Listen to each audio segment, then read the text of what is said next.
Hello friends, welcome to Sutapa's kitchen. আজ কিন্তু আমি সম্পূর্ণ ভেজ একটি রেসিপি তোমাদের জন্য নিয়ে চলে এসেছি। দেখেই বুঝতে পারছো, ঝিঙের একটি কিন্তু খুব মজার রেসিপি করে দেখাবো আমি। তার জন্য তোমাদের সবাইকে কিন্তু প্রথম থেকে শেষ অবধি রেসিপিটি ফলো করতে হবে। শুরু করা যাক আজকের রেসিপি। কচি কচি বেশ কতগুলো ঝিঙে কিন্তু আমি নিয়ে নিয়েছি, একদম টাটকা ঝিঙে। আর এই রকমই লম্বা লম্বা ভাবে কিন্তু আমি ঝিঙেগুলো কেটে নিয়েছি। একটু দেখিয়ে দিচ্ছি তোমাদের, দেখো এইরকম লম্বা লম্বা একটু বড় সাইজের ঝিঙে কিন্তু আমি কেটে নিয়েছি। এদিকে একটা মশলা করে নিচ্ছি। 1/3 চামচ গোটা ধনে নিলাম, 1/3 চামচ গোটা জিরে নিলাম, বেশ 10-12টা গোলমরিচ নিয়ে নিলাম। এই যে দেখো, 1/2 চামচের মতন কিন্তু আমি রাঁধুনি দিলাম, কিংবা 1/3 চামচও তোমরা ইউজ করতে পারো, পরিমাণের উপর ডিপেন্ড করবে। এই রাঁধুনির ভূমিকা কিন্তু এই রান্নায় বিশেষ অন্যরকম। তার জন্য কিন্তু তোমাদের পুরো রেসিপিটা দেখতে হবে। একটু শুকনো খোলায় একদম হালকা আছে কিন্তু আমি এই মশলাটাকে একটু রোস্ট করে নিচ্ছি। একটু রোস্ট হয়ে এসছে মশলাটা। যখন এটা বেশ ভাজা ভাজা হয়ে এসছে তখন কিন্তু আমি একটু আদা, 4টে কাঁচা লঙ্কা এর সাথে একই সাথে কিন্তু একটু রোস্ট করে নিচ্ছি।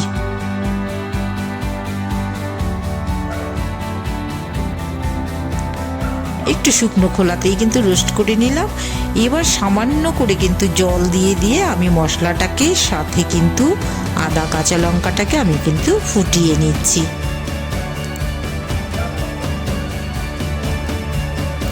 এইভাবে তোমরা করে দেখো, একদম ভিন্ন স্বাদের কিন্তু দারুণ সুন্দর কিন্তু রেসিপি, খেতে কিন্তু ভীষণ টেস্টি হয়। তোমরা কিন্তু অবশ্যই বাড়িতে করে দেখো। এই যে যেটাকে আমি শুকনো খোলায় ভেজে একটু বয়েলড করে নিলাম, সেটাকে কিন্তু এবার আমি পেস্ট করে নিচ্ছি।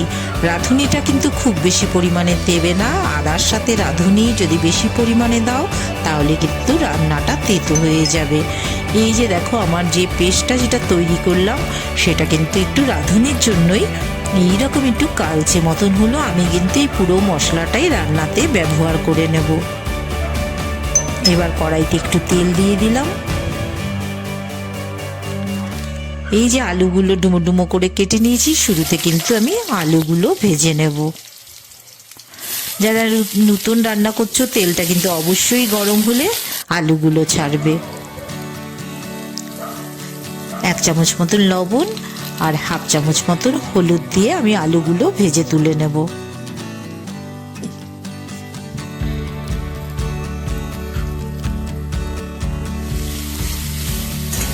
খুব ভালোভাবে কিন্তু আমি আলুগুলো ভেজে নেব।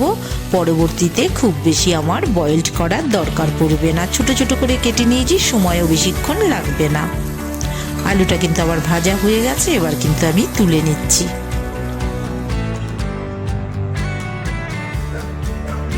আবারও কড়াইতে কিছুটা তেল দিয়ে দিলাম। একটুখানি 1/3 চামচের মতন সাদা জিরে, শুকনো লঙ্কা, একটা তেজপাতা ফোড়নে দিয়ে দিলাম। এবার যে লম্বা লম্বা করে ঝিঙেগুলো কেটে রেখেছি, সেই ঝিঙেগুলো কিন্তু আমি ভেজে নেব।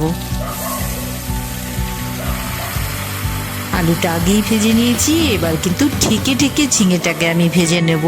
ঝিঙে এরকম ঢেকে ঢেকে ভাজলে দেখবে তোমরা প্রচুর জল ছাড়বে। তার জন্য আমি কিন্তু 1 চামচ লবণ আর 1 চামচ হলুদ মিশিয়ে দেব।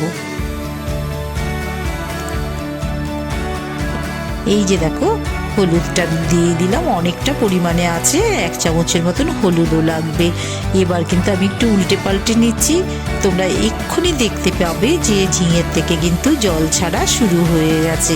আর এই রান্নাটা কিন্তু অবশ্যই ঢেকে ঢেকে করবে, তাহলে কিন্তু খুব মজে যাবে ঝিঙেগুলো আর খুব টেস্টি রান্না হবে।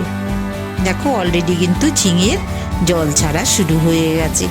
এই জলেই কিন্তু আমার পুরো রান্না হবে, আলাদা করে কিন্তু জল দেবার কোনো রকম দরকার পড়বে না।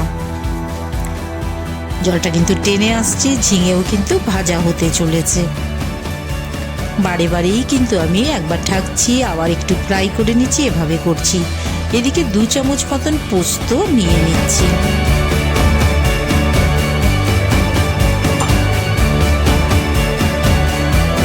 আর 2 চামচ মতন কিংবা 1 থেকে 2 চামচ মতন চার মগজও নিয়ে নিলাম। এই যে পেস্টটা করে নিয়েছি, পেস্টটা তোমাদের দেখিয়ে দিলাম। এবার দেখো ঝিঙেটা কিন্তু একদম মজে এসছে, আর কিন্তু খুব বেশি আমার মজানোর দরকার নেই।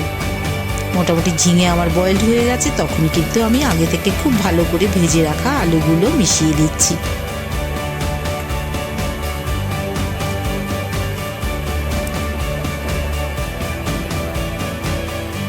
দেখেই বুঝতে পারছো রান্না কিন্তু আমার অনেকটাই রেডি হয়ে গেছে, বয়েলটা কমপ্লিটলি হয়ে গেছে।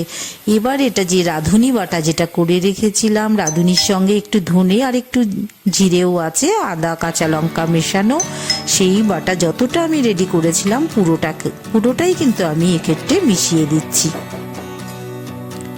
সবই মোটামুটি 1/3 চামচ করে নিয়েছি, পরিমাণে খুব বেশি বাটা হবে না, পুরো বাটাটাই কিন্তু মিশিয়ে দিচ্ছি। এবার যেটা পোস্ত আর চার মগজ বেটে রেখেছিলাম একদম শেষে কিন্তু সেটাও মিশিয়ে দিলাম। আবারও মনে করিয়ে দিচ্ছি, রাঁধুনিটা কিন্তু পরিমাণে একদম যথাযথ নিতে হবে।